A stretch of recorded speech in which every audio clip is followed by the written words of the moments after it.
Thank you very much. Hope you hear me well.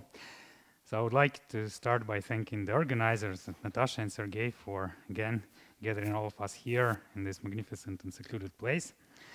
And today I want to talk about essentially the electronic dynamics on atomic scale and how can we access it.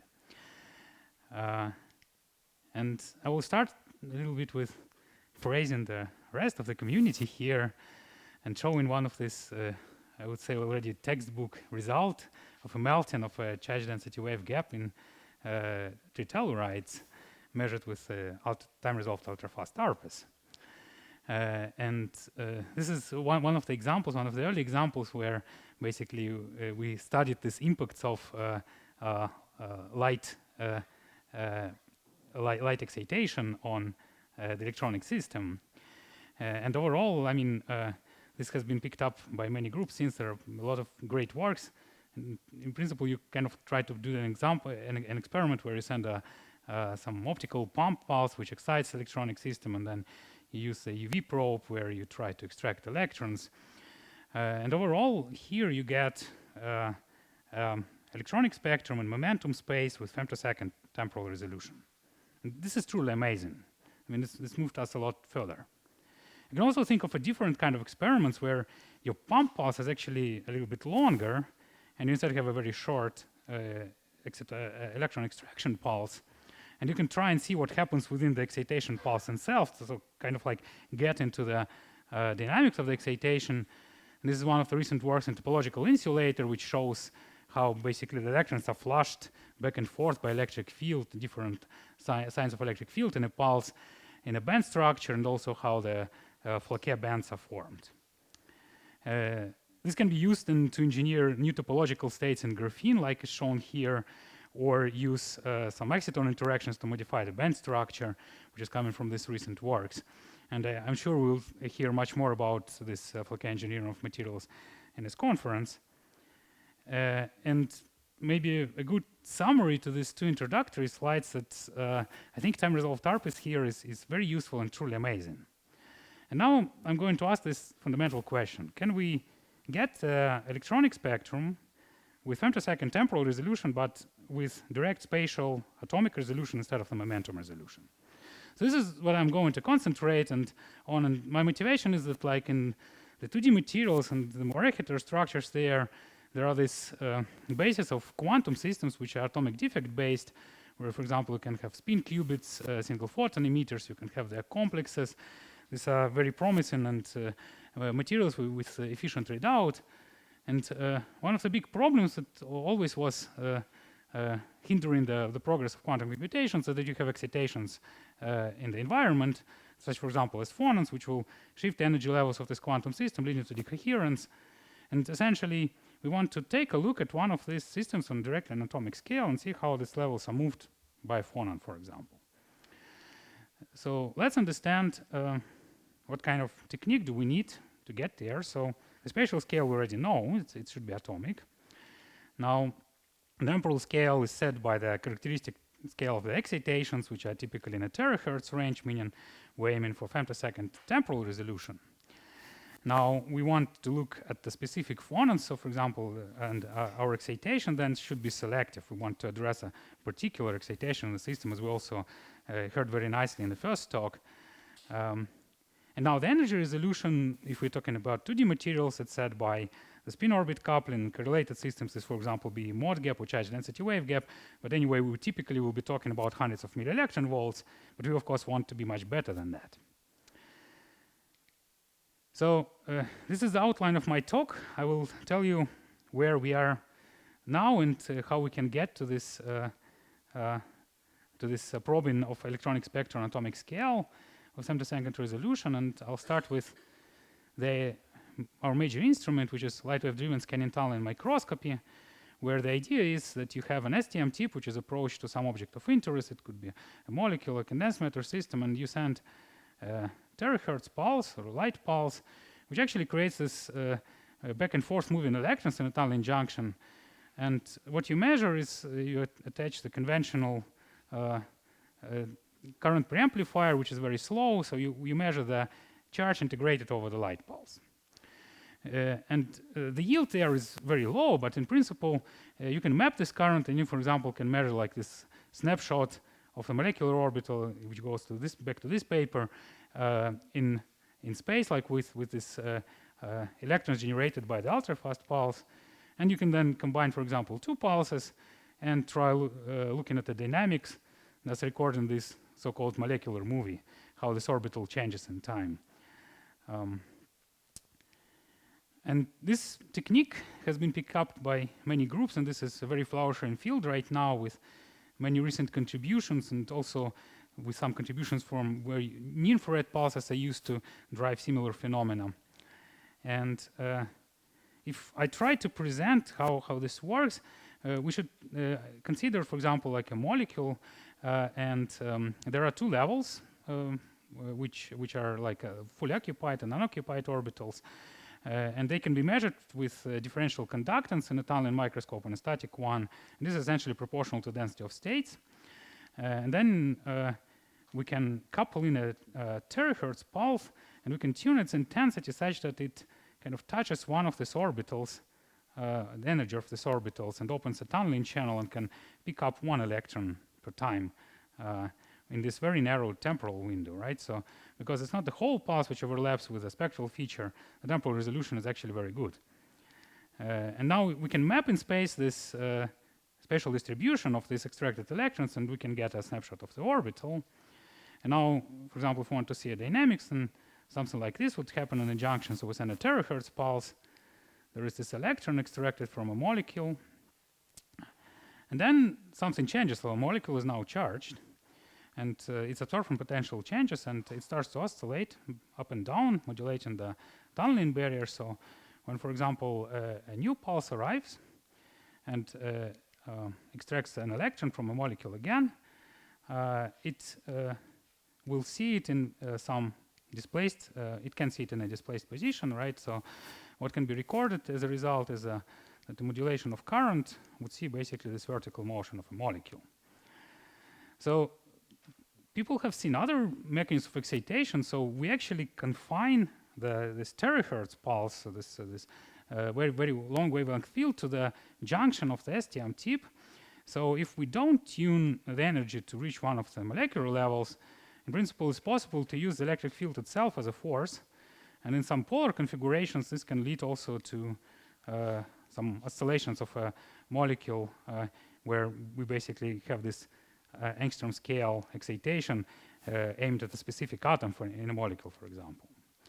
Now, there is a good example from a group of Sebastian laws where basically a different force is explored, a capacitive coupling between the tip and the substrate, which is induced by this terahertz pulse. It creates a shock acoustic wave, which then can be recorded also in a tunneling current. And optical excitations can be used. So here is an example from Fritz Haber Institute, where essentially photo-assisted current and photo excitation of a Raman mode in a substrate can be generated by the pump pulse and then recorded by the probe pulse. And you'll see this nice oscillations also corresponding to the phononic motion, which actually also can be mapped with a very good spatial resolution. Now, since we want to be very precise in taking out these electrons from orbitals, we have to know the shape of our pulse. There was a number of works which now got there, and we can measure this very precisely. And now we can also try to connect the currents generated with the intensity of the pulse and try to extract some spectral information. So in principle, we're good to go, yet we have never seen the dynamics of the electronic levels. So this is what I will try to do here, and the object of my interest would be a tungsten diselenide monolayer, which is exfoliated directly on gold.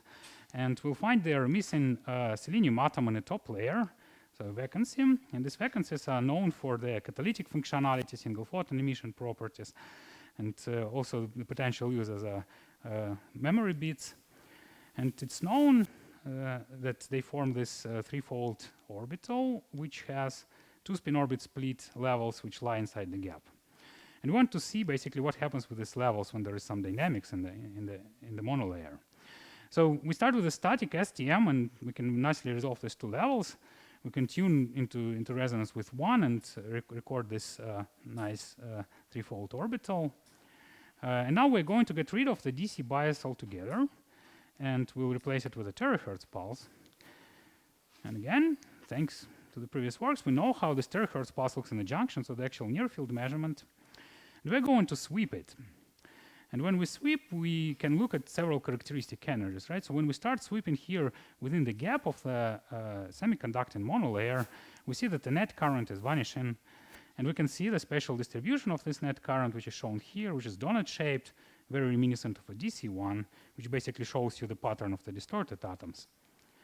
Now, when you start reaching into this localized state, you see that the net current goes up. And this allows, and then we can also again see at its spatial distribution and make sure that it comes from the orbital. So indeed, the distribution of this light wave induced current is the same as in the DC, which is nice. And by looking at this plot, we already can, in principle, see the clear energy window in which the tunneling into this level starts to occur, which brings us very close to the spectroscopy, because in the next step, we're going to take the derivative. And here, very close to the onset, without any assumptions, we basically see the position of this localized state. So with this, we can get to getting the spectral and spatial femtosecond snapshots. And again, we have good temporal resolution because only tunneling occurs for only a fraction of the pulse, and we can now really see that this is the case. So we have the components in place, and now we want to look at the dynamics. So here we're going to combine two pulses, a pump pulse, a strong pump pulse, and record a current generated by the second time-delayed pulse. And we will see that it oscillates with a period of about 3 picoseconds. And altogether, we kind of have a big problem here that the current convolutes several mechanisms at the same time. So there could be structural dynamics. So this monolayer can just move vertically, modulating the width of the tunneling barrier, and thus modulating the tunneling probability and the current. There could be electronic dynamics, such as the changes of the bands, of the levels, and how do we disentangle them? And the answer is yes, we can now do this spectroscopy, and we focus on two antiphase positions of these oscillations and record the spectrum. So when we look at those, we see that overall the spectrums are just remarkably reminiscent of the DC ones. So we reproduce both these states. We see the onsets into the conduction band. Very nice. So the second thing, we see that they're vertically rescaled. And this rescaling comes exactly from this kind of structural modulation, so changing the tunneling probability. But there is one more effect. It's very nicely seen if I normalize it too. There is a lateral shift. So, and this is basically the holy grail we were after. So we can now directly see the electronic dynamics on a time scale smaller than a corresponding lattice motion. And if you look at the value of this shift, we get to up to 40 millielectron volts, which is also kind of like gives us a hint that we can use this for room temperature single photon emitters to modulate the emission line there as well. We still have a microscope, and we can move our tip away from the orbital itself and record the oscillations patterns there. We see they're in phase, meaning that it's not the lateral propagation, rather we excite the monolayer and the defect as a whole. But when we look at the excitation efficiency, we see that it's higher when we are here, right? So we have at the same time an atomically localized force which drives this motion. So now what kind of phonon can we have at these rather low frequencies? And here we teamed up with our colleague Jan Wilhelm, who performed the ab initio phonon calculations in these sandwich type structures. And he observed a very interesting effect that the out-of-plane acoustic mode in such structures will be split in two, and very close to the gamma point, the upper branch, which we call a drum mode, becomes gapped.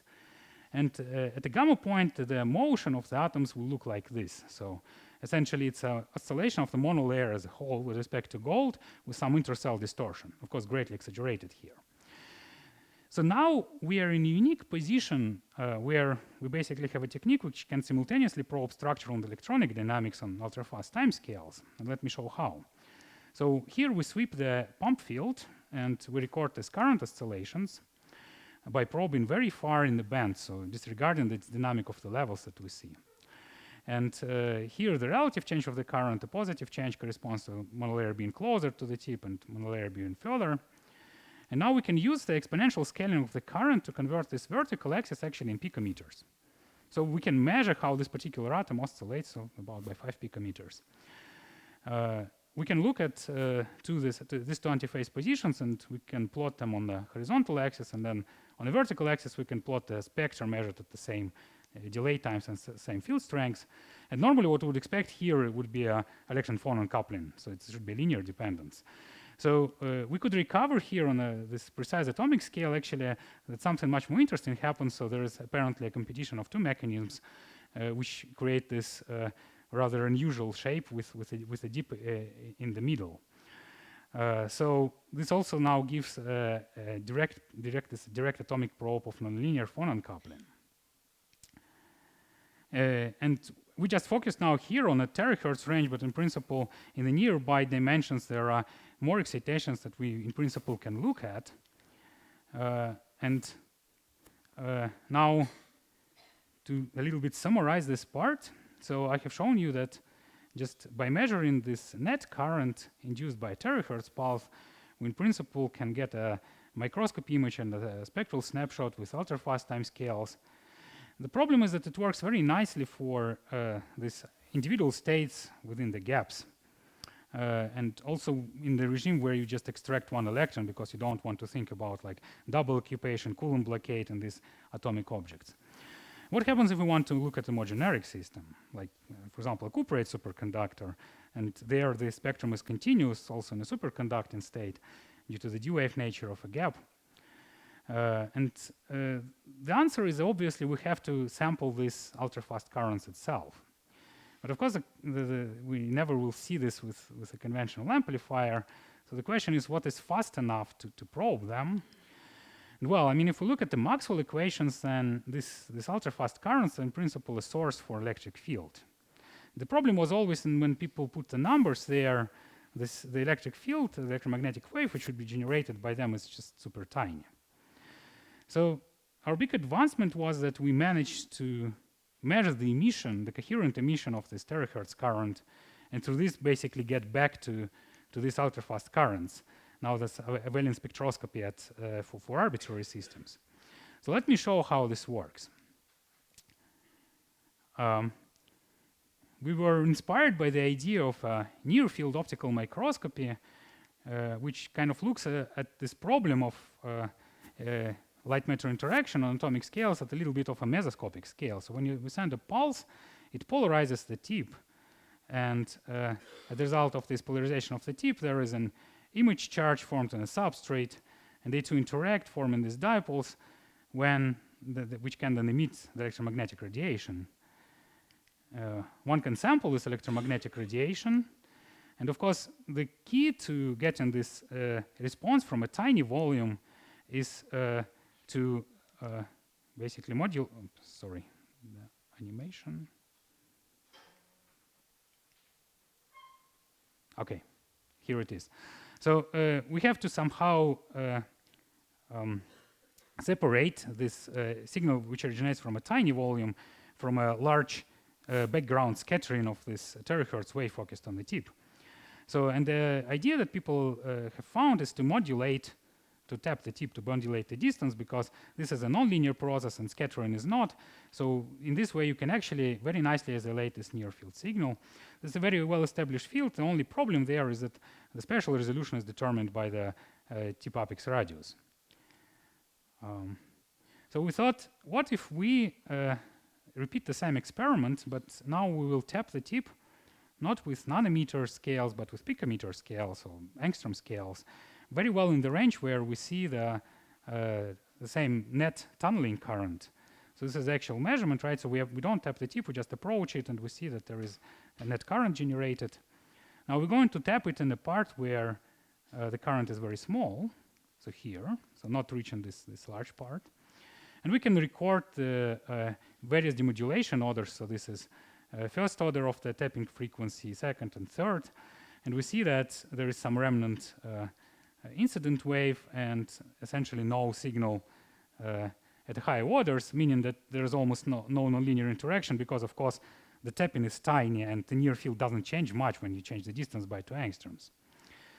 Now the situation changes drastically when we move the tip closer. Yes, and we repeat the same experiment, but now we, for the part of the cycle, we take this ultrafast current in our equation, and we see immediately that we have a signal in all the demodulation orders, meaning that there is a very strong nonlinear interaction. And this is light emitted, so this is not the actual current that is measured.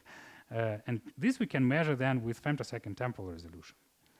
So to understand what's happening in here, so there are 2 important features. The signal is phase shifted with respect to the incident wave, and this is actually gives a hint on the origin. And second, both signals, the current, the field-induced current, and this coherent emission that we observe, they decay on the same length scales, which are of atomic order, right? So we get the desired sensitivity. Now, how do we understand the origin of the signal? And we can take a look at basically what happens compared to the usual near-field microscopy when the tip is so close that the tunneling current can flow. So here is an incident field, and here at the maximum of the field, we have a lot of polarization on the tip, and there would be a dipole induced, and this would be a near-field dipole emission that we can measure in the usual near-field microscopy. It would just be normalized by the polarizability of the sample. Now, if we zoom in very closely here, we also understand that at the peak field there will be a very large tunneling current flowing, somehow modifying this polarization, and there will be a transfer of charge between tip and sample. And the maximum of this charge transfer will occur actually at a different moment of time, so here at the 0 crossing.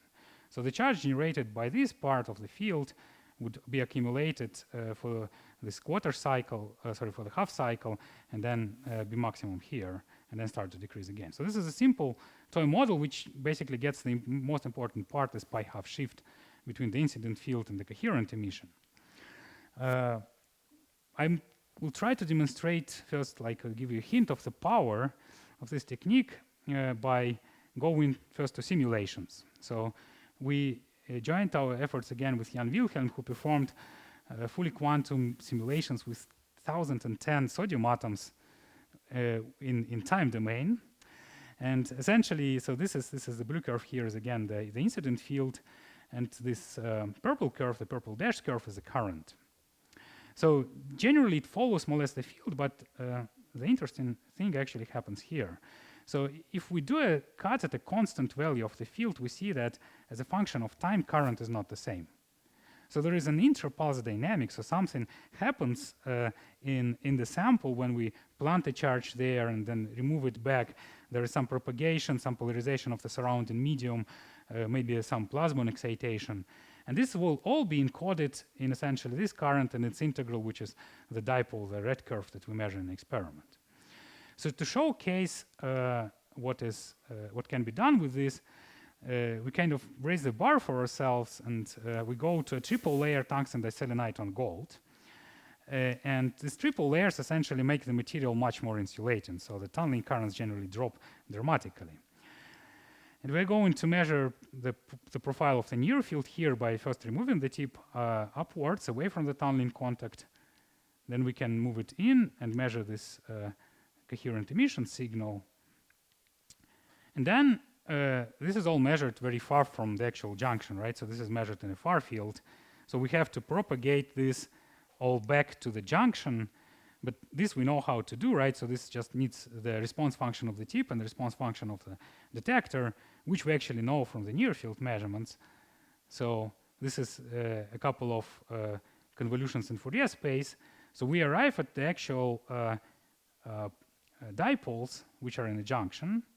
So this is the incident one, and the one which comes from the coherent light emission. And now the derivative of this is this orange curve. So this is a gapped system. So when the field is small, like here in the beginning of the pulse, we don't expect any current to flow at all in a junction because there is simply no density of states. We expect much larger current at the peak of the field because here we start to tunnel into the band, and this is indeed reproduced, so we see that this just doesn't follow the field, there is an enhancement here. So what's this? What's this tunneling into the prohibited region?